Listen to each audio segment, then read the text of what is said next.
मेरे प्रिय दर्शकों नमस्कार। प्रिय दर्शकों, ऋषि ज्योतिष में आपका स्वागत है। सबसे पहले तो मैं आपको बहुत धन्यवाद देना चाहता हूं कि आप मेरे वीडियो बड़ी उत्सुकता से देख रहे हैं। आशा करता हूं आगे भी देखते रहेंगे। दर्शकों, जैसा कि आपको मालूम है, ऋषि ज्योतिष आपके द्वारा दी हुई समस्याओं के ऊपर वीडियो बना करके आपका मार्गदर्शन करता है। जरूरत है मेरे चैनल पर बने रहने के लिए। मैं हमेशा कहता हूं, आप कमेंट बॉक्स में लिख दीजिए अपनी जन्म की डिटेल, क्या परेशानी है वो लिख दीजिए। जैसे ही नंबर आप आएगा मैं आपका वीडियो बनाऊंगा, अवश्य बनाऊंगा।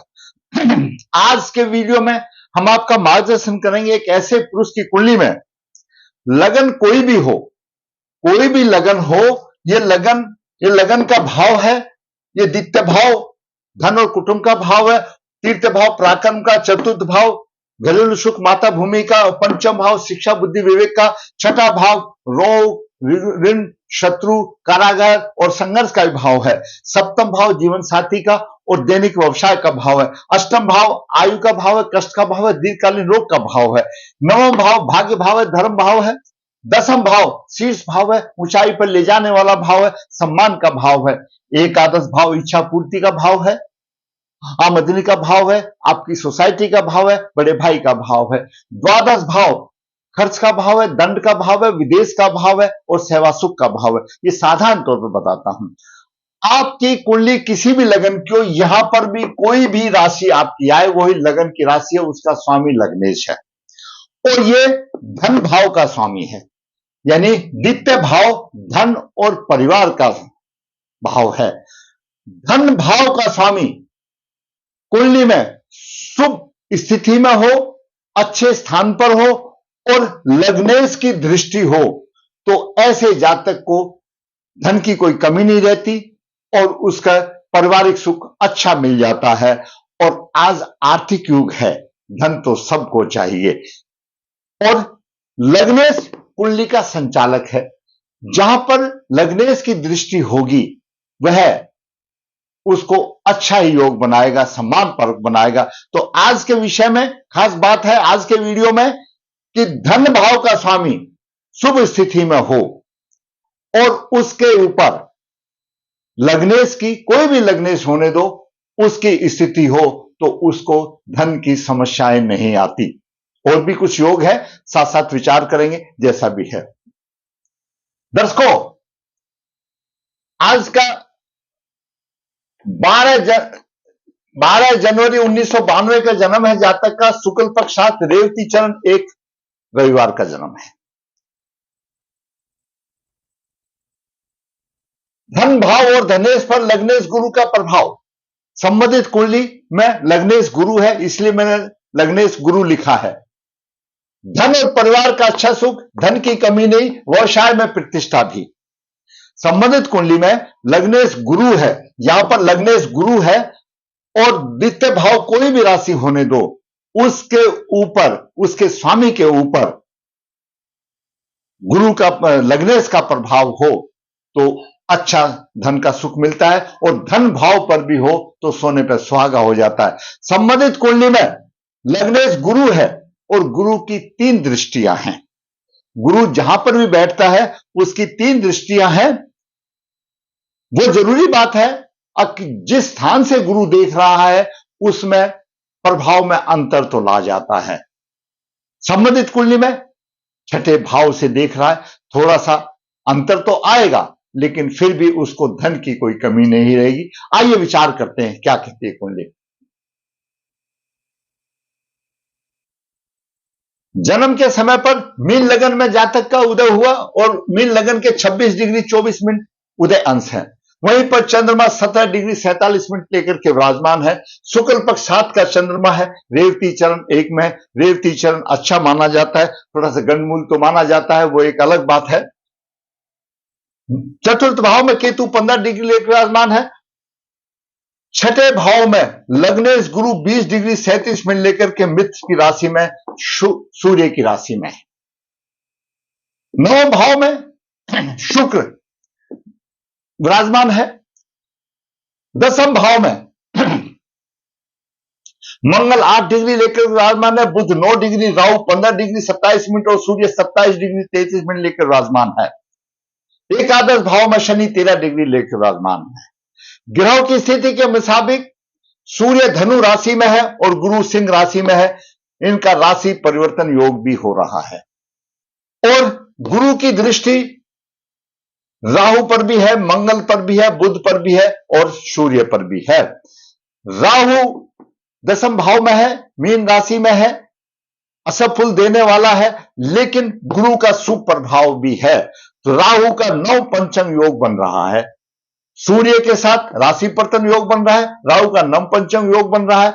राहु बाकी की ग्रहों को जिसको पीड़ित कर रहा है पीड़ित तो करेगा, लेकिन गुरु का भी अपना कुछ प्रभाव रहेगा। थोड़ी शांति कराने के बाद अच्छा प्रभाव मिलेगा। बात करें मीन लगन की, मीन लगन के स्वामी गुरुदेव बृहस्पति हैं। इनकी ईश्वर के प्रति श्रद्धा अच्छी होती है, श्रद्धावान होते हैं। इनकी बातचीत करने का तरीका बहुत अच्छा होता है, अच्छी कला होती है। वे धर्म के पालक हैं, अतिथि सेवक हैं और उनको फिजूल खर्ची करना पसंद नहीं आता। आत्मविश्वासी के धनी होते, न्याय का पक्ष लेने वाले होते हैं।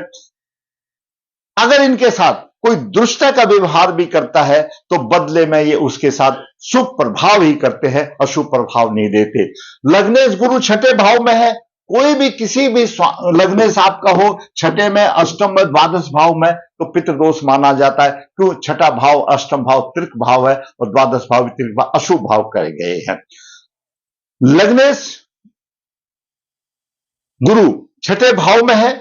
अगर आपका मिथुन लगन है या तुला लगन है या वृश्चिक लगन है, मीन लगन है और उसका स्वामी नहीं, उसमें कुंडली में अगर गुरु छठे भाव में है तो शुभ ही फल देगा, इतने कोई खराब फल नहीं देगा। या लग्नेश है गुरु और गुरु किसी ग्रह से पीड़ित नहीं है, गुरु पीड़ित नहीं है। राहु का नव पंचम योग बन रहा है, राहु पर शुभ प्रभाव मिल रहा है, तो राहु अपने प्रभाव में भी थोड़ी सी कमी करेगा। ऐसा जातक उच्च प्रतिष्ठित होगा, माता पिता से विशेष उसको सहायता मिलेगी। प्रबंधक, अकाउंटेंट, चिकित्सा, वकालत आदि क्षेत्र में ऐसा सफलता भी प्राप्त कर सकता है। लग्नेश की दृष्टि, पंचम दृष्टि अपनी राशि पर जाती है, धनु राशि पर है और धनु राशि दशम भाव व्यवसाय का है। मंगल को भी देख रहा है, बुध को भी देख रहा है, राहु को भी देख रहा है, सूर्य को भी देख रहा है। तो लग्नेश कभी भी अपनी राशि की हानि नहीं करेगा और जब मंगल को देख रहा है तो उसको और तेजस्वी बनाएगा, पराक्रमी बनाएगा, शत्रुओं पर हंता बनाएगा। बुध को और विद्वान बनाएगा, सूर्य को और बल देगा। धनु राशि में सूर्य है, तो ये सारे प्रभाव जैसा है अच्छा प्रभाव देगा और राहु को भी शांत करेगा। वो बात अलग है, अगर राहु के साथ मंगल अंगारक योग रहेगा, बुध के साथ राहु है तो बुद्धि की थोड़ी सी क्षीणता आएगी और शुक्र के साथ राहु है तो ग्रहण योग भी बनेगा, लेकिन थोड़ी सी राहत देगा। दीवारें अच्छी हो तो कलर लगाने से मकान चमक जाता है। दीवारें अच्छी है, स्थिति अच्छी है तो ये राहु मंगल का अंगारक योग, बुध राहु का जड़त्व योग और सूर्य राहु का ग्रहण योग हो जाएगा तो और अच्छा फायदा मिलेगा, बहुत बढ़िया फायदा मिलेगा और जातक ने ऐसा किया भी, हुआ भी। अब बात करते हैं, गुरु पंचम दृष्टि से दशम भाव को देख रहा है, प्रतिष्ठा मिलेगी, व्यवसाय अच्छा होगा और धन भाव का स्वामी मंगल दशम भाव में है। मंगल दशम भाव में कारक ग्रह माना जाता है, पक्षबली माना जाता है और गुरु की दृष्टि आ गई पंचम दृष्टि, तो धन भाव के स्वामी को देख रहा है। सप्तम दृष्टि से खर्चा कर रहा है, खर्चीला भी करेगा, विदेश से संबंध भी अच्छे बनेंगे, उसमें कोई दिक्कत नहीं होगी, फायदा भी उठाएगा, गुप्त कृत्यों से होगा, धन का खर्च भी होगा। और नवम दृष्टि से द्वितीय भाव को देख रहा है, यानी यहां पर लग्नेश गुरु नवम दृष्टि से द्वितीय भाव को देख रहा है, द्वितीय भाव के स्वामी को पंचम दृष्टि से देख रहा है, तो धन की कोई कमी नहीं होगी और कुटुंब परिवार का उसको अच्छा सुख मिलेगा। अब बात करते हैं सूर्य की। सूर्य छठे भाव का स्वामी और नवम भाव में है।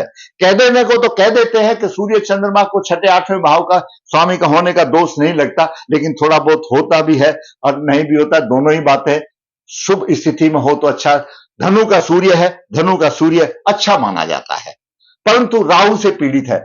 गुरु की दृष्टि है, गुरु उसको बचाव भी कर रहा है, गुरु को बचाव भी कर रहा है, राहु को भी शांत कर रहा है। क्यों? राहु सुप्रभावी है, थोड़ा बहुत हानि तो करेगा, तो थोड़ा बहुत हानि से वो आसानी से दोष निकल जाता है। छठे भाव का स्वामी दसम भाव में हो, दसवें छठे भाव में सूर्य से राहु से पीड़ित हो, थोड़े से पिता से वैचारिक मतभेद बन जाते हैं, क्यों? सूर्य पिता का कारक है, आत्मा का कारक बन जाते हैं। व्यवसाय में थोड़ी बहुत बाधाएं आती हैं, आएंगी, लेकिन गुरु की दृष्टि से उसको थोड़ा सा मिनिमाइज भी कर देगा, अच्छा व्यवहार होगा। ऐसे जातक को भगवान विष्णु या महादेव या गणेश जी की पूजा अवश्य कर लेनी चाहिए, उससे फायदा होगा। और सूर्य को विधिवत अर्घ अवश्य देना चाहिए। सूर्य बलवान होना चाहिए, और दसम भाव में दिग्बली सूर्य हो जाता है। सूर्य स्वयं प्रशासक है, सूर्य स्वयं सरकार है, और राशि परिवर्तन योग है, अच्छा योग है। यहीं पर मैं बता दूं, जब सूर्य की बात आई है तो सूर्य से द्वितीय भाव में शनि है, द्वादश भाव में शुक्र है। हमेशा शुक्र जिसके द्वादश में होता है उसको बलवान बनाता है। जैसे कि हम कहते हैं कि द्वादश भाव में शुक्र होता है तो अच्छा सुख देता है, कि द्वादश भाव खर्चे का भाव है, तो ये दसम भाव का द्वादश भाव है, और दसम भाव का द्वादश भाव में शुक्र है, तो दसम भाव को बलवान मिलता है, उसको बलवान मिलता है, और ये उभयचरी योग बनता है। उभयचरी योग भी एक अच्छा योग माना जाता है। सभी ग्रहों को बलवंता मिलती है, यहां पर सूर्य को भी, बुध को भी, मंगल को भी, तो उसके दसम भाव में शुक्र का नियम है। अब बात करें चंद्रमा की, तो इसको चंद्रमा पंचम भाव का स्वामी लगन में बैठ गया, कितना अच्छा योग बन गया, बुद्धिमान विद्वान बन गया, अच्छा स्वास्थ्य होगा, बुद्धिमान होगा, अच्छी शिक्षा होगी, धर्म प्रयाण उसका व्यवहार कुशल होगा, पूर्ण शिक्षा होगी, और भाग्येश की दृष्टि, भाग्येश कौन है? मंगल है, भाग्य का स्वामी मंगल है, मंगल की चतुर्दृष्टि चंद्रमा पर भी जा रही है, भाग्येश की दृष्टि भी होगी चंद्रमा के ऊपर, सम्मान दिलाने वाली बात होगी, मधुर वाणी होगी, सुंदर सप्तम दृष्टि से सप्तम भाव को देखा, सुंदर जीवन साथी भी मिलेगा, व्यवसाय में वृद्धि भी होगी, दैनिक व्यवसाय में, और सभी आदमी कोई तो ऐसा जातक चंद्रमा जब लगन में होता है तो थोड़ा सा भोलापन आ जाता है, कुछ आदमी उसके भोलेपन का नाजायज फायदा भी उठा लेंगे। चंद्रमा शुभ है, शीतलता है, मधुरता वाणी दे रहा है, अच्छा प्रभाव दे रहा है, बुद्धिमता दे रहा है, क्यों? पंचम भाव का स्वामी उसमें हो गया, बुद्धिमान बना रहा है। वो बात अलग है कि सूर्य से और चंद्रमा से स्टार्शक योग है, तो पितृदोष में वो निकल जाता है, उन्होंने कर लिया, वो अच्छी बात है। अब बात करते हैं मंगल की। मंगल दर्शकों द्वितीय भाव का स्वामी या नौ भाव का स्वामी या दसम भाव में है, और मंगल दिग्बली माना जाता है, पिता के व्यवसाय में सम्मान उन्नति होती है, और मंगल मूल नक्षत्र में है, यहां पर विद्वान बनाएगा, स्वभाव थोड़ा सा उग्र होगा, उच्च पद अधिकारी बनेगा, कोई रोक नहीं सकता, बन भी गया, और पिता का सहयोगी, प्रसिद्धि, परिवार की मान प्रतिष्ठा में वृद्धि करने वाला मंगल होगा। धन और कुटुंब का श्रेष्ठ सुख मिलेगा, क्यों? धन का स्वामी है, श्रेष्ठ सुख मिलेगा उसको, धन और कुटुंब का, धर्म का पालन करने वाला होगा, यश प्रतिष्ठा उसको मिलेगी, घरेलू सुखों की प्राप्ति होगी, सप्तम दृष्टि से देख रहा है, अष्टम दृष्टि नीच दृष्टि से देख रहा है, तो शिक्षा संतान में परेशानी मंगल करेगा, लेकिन लग्नेश वहां पर है, कोई दिक्कत नहीं है उसको, वो भी नहीं कर पाएगा, तो इसका स्वामी लगन में बैठा हुआ है, वो भी ग्रह है, त्रिकोण का स्वामी केंद्र में बैठा हुआ है, तो मंगल यहां पर उसको चार चांद लगा रहा है, और फिर मंगल पर लग्नेश की दृष्टि हो गई, और सोने पर सुहागा हो गया। अब बात करते हैं बुध की। दर्शकों बुध चतुर्थ भाव का स्वामी है और सप्तम भाव का स्वामी है, केंद्राधिपति दोषी है, लेकिन मंगल त्रिकोण का स्वामी है, इसके साथ मिलकर के उसका केंद्राधिपति दोषी बुध हो गया। सप्तम भाव में उसकी मूल त्रिकोण राशि कन्या राशि है। जब सप्तम भाव का स्वामी अगर दसम भाव में हो, आपकी लगन की कुंडली किसी भी हो, लगन का यहां पर कोई भी किसी लगन का कुंडली हो, और सप्तम भाव का स्वामी अगर दसम में भाव हो, तो भाई जोड़ लगा लेना, जीवन साथी सुनता ही नहीं, अपनी मन मर्जी करेगा, that you have to compromise, आपको कंप्रोमाइज लेकर चलता रहेगा, चला जीवन साथी सुनता ही नहीं। अच्छा होगा वो कोई बात नहीं है, लेकिन होगा। यहां पर बुध राहु के साथ भी है, तो जड़ योग बना रहा है, बुद्धि को थोड़ी सी भ्रष्ट करेगा, तो जरूरी बात है उसकी शांति करा लेने चाहिए। तो सप्तम दसम भाव में पीड़ित हो वो थोड़ा सा अच्छा नहीं माना जाता। बात करें शुक्र की, शुक्र द्वितीय भाव का स्वामी, अष्टम भाव का स्वामी है और नवम भाव में है, अष्टमी से धर्म का पालन में थोड़ी सी उसको दिक्कत आएगी। भाग्य वृद्धि में परेशानी आती है, परिश्रम द्वारा अपने भाग्य पर, पुरुषार्थ के बल पर अपने को उन्नति करने का, क्योंकि पुरुषार्थ का स्वामी शुक्र है। बात करें शनि की, शनि दर्शकों द्वादश भाव का स्वामी, एकादश भाव का स्वामी, मूल त्रिकोण राशि द्वादश भाव में है। जब द्वादश भाव का स्वामी एकादश भाव में आ जाता है तो उसकी नेतृत्व करने की क्षमता बढ़ जाती है, समाज में, कुल में, देश में वो नेतृत्व की भावना हो जाती है। क्यों? द्वादश भाव अशुभ भाव है और अपने से द्वादश भाव में आ गया, यहां पर शनि को बल मिल जाता है, आमदनी अच्छी होगी, नेतृत्व करने की क्षमता बहुत अच्छी होगी, भारी स्थानों से संबंध, खूब पैसा खींचेगा, खूब पैसा खींच देगा। और तीसरी दृष्टि से लगन को देख रहा है तो यहां पर थोड़ी सी परेशानी आएगी। चंद्रमा के ऊपर भी थोड़ा सा परेशान तो रहेगा भाई, देखो वो तो असर रहेगा, उसमें कोई दिक्कत बात नहीं है। सप्तम दृष्टि से शिक्षा संतान में परेशानी देगा, अपनी अपनी दशा में छुटमुट देगा, लेकिन दशा अंतर दशा चलती रहती है, उस पर चंद्रमा के भी आ जाएगी तो कोई दिक्कत नहीं होगी। छठे भाव में गुरु भी, क्योंकि द्वादश भाव को देख रहा है, वो भी एक अच्छा ही फल देगा, इतना कोई खराब नहीं देगा। और सिंह राशि में है, ये भी शिक्षा उसके लिए अच्छा ही देगा। तो शनि जितनी हानि करेगा उसकी भरपाई चंद्रमा और गुरु कर देंगे, कोई दिक्कत की वाली बात नहीं है। दसम दृष्टि से अष्टम भाव को देख रहा है, आयु अच्छी होगी क्यों उस दृष्टि से देख रहा है, लेकिन ऐसा जातक थोड़ा सा स्वार्थी अधिक होगा और उसकी वाणी में रूखापन होगा। अब बात करते हैं राहु की। दर्शकों राहु दसम भाव में है, राहु दसम भाव में उतार चढ़ाव दे देता है। शुभ तो माना जाता है किसी किसी कुंडली में, लेकिन यहां पर धनु का राहु है, उतार चढ़ाव देगा, परंतु परिश्रम द्वारा कठिनाई पर विजय प्राप्त कर लेगा।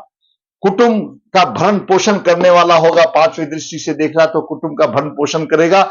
माता के स्वास्थ्य में और माता के सुखों में कमी आएगी, लेकिन मंगल देख रहा है उसकी कमी भरपाई हो जाएगी, सूर्य देख रहा है वो भरपाई हो जाएगी, बुध देख रहा है वो भरपाई हो जाएगी, उसमें कोई दिक्कत नहीं है। और राहु का काम करने का, लेकिन तीनों ग्रह ये भी तो देख रहे हैं, क्योंकि यहां पर सूर्य बुध का बुद्धात्मक योग भी बन रहा है। ये सूर्य बुध मंगल ये अच्छे फल दे रहे हैं दसम भाव में। बुध अपनी राशि को देख रहा है तो उसमें कोई परेशानी नहीं आएगी, वो अकेले राहु का है। राहु पर गुरु का भी प्रभाव वैसे भी दब जाएगा, लेकिन भाई उसका स्वभाव ऐसा है और स्थितिवश वो थोड़ा बहुत हानि करेगा, लेकिन बुध भी साथ में देख रहा है, उसकी भरपाई हो जाएगी। नौ दृष्टि से राहु छठे भाव को देख रहा है, रोग और शत्रु का शमन होगा।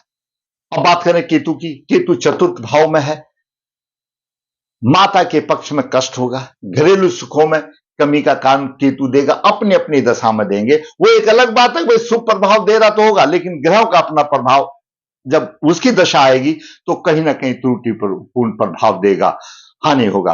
गुप्त युक्तिबाज होगा, संकट से विचलित नहीं होता ऐसा बालक, संकटों से विचलित नहीं होता।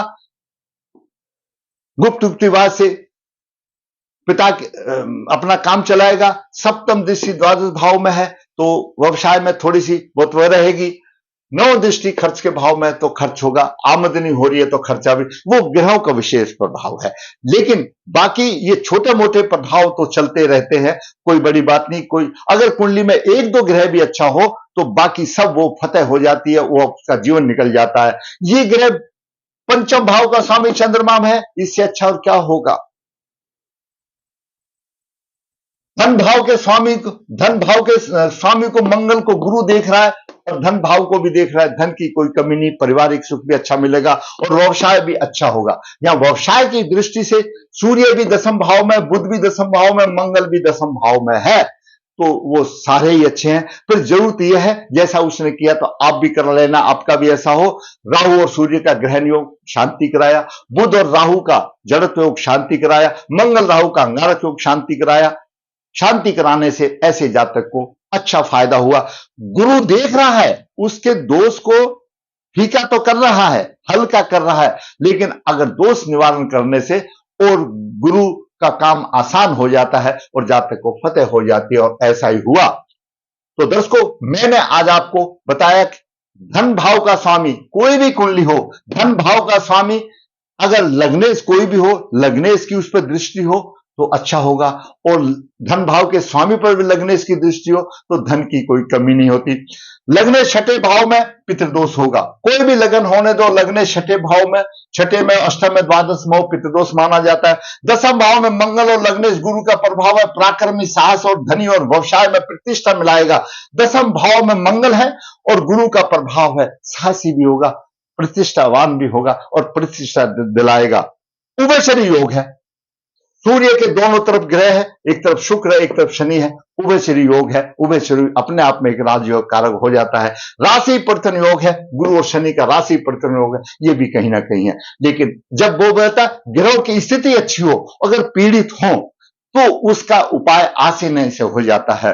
अब यहां पर दसम भाव में सूर्य बुध मंगल को लाना तो बड़ी मुश्किल वाली बात है, लेकिन उसके कर्म से आगे थोड़े से कर्मों में उसके कमी रही होगी। क्यों? राहु पितृदोष है, राहु पितामह है, पितामह का कारक है, और राहु के द्वारा थोड़ी सी कमी रही। लेकिन लग्नेश देख रहा है और गुरु राहु का नव पंचम योग है, गुरु के ऊपर भी राहु का प्रभाव है, शुभ प्रभाव है, तो थोड़ी सी पूजा वजह से ऐसा आसानी से हो जाता है।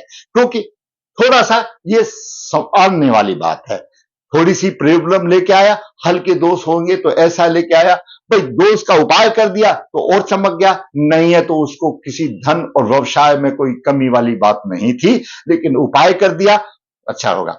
ऐसे जातक को उपाय करने के बाद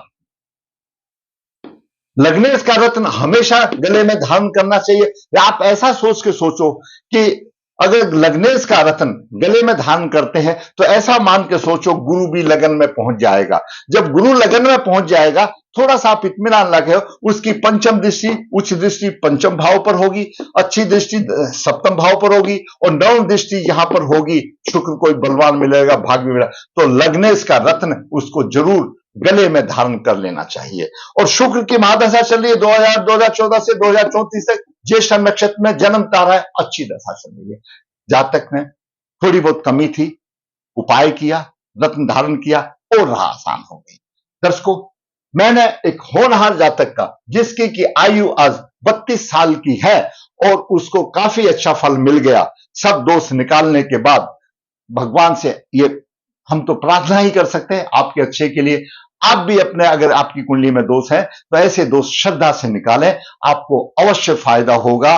श्रद्धा से कर्म किया हुआ भगवान भी फल देता है।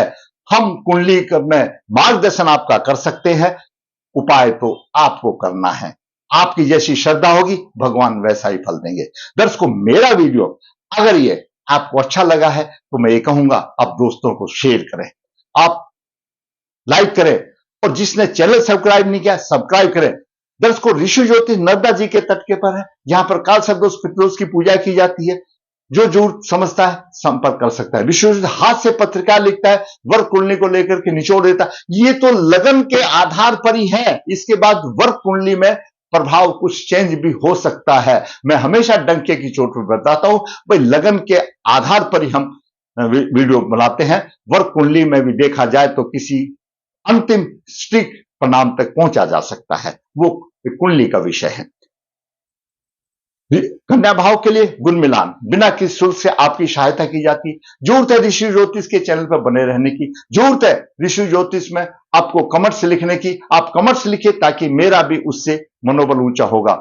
अगर जिसने चैनल सब्सक्राइब नहीं किया सब्सक्राइब करें ताकि मेरा मनोबल ऊंचा हो, और इसी प्रकार वास्तविक कुंडली लेकर, वास्तविक कुंडली का विश्लेषण करके, आपका मार्गदर्शन करके मेरा भी मनोबल ऊंचा हो, और इसी प्रकार आपके सामने वास्तविक कुंडली लेकर के आपका मार्गदर्शन करता रहूं। धन्यवाद।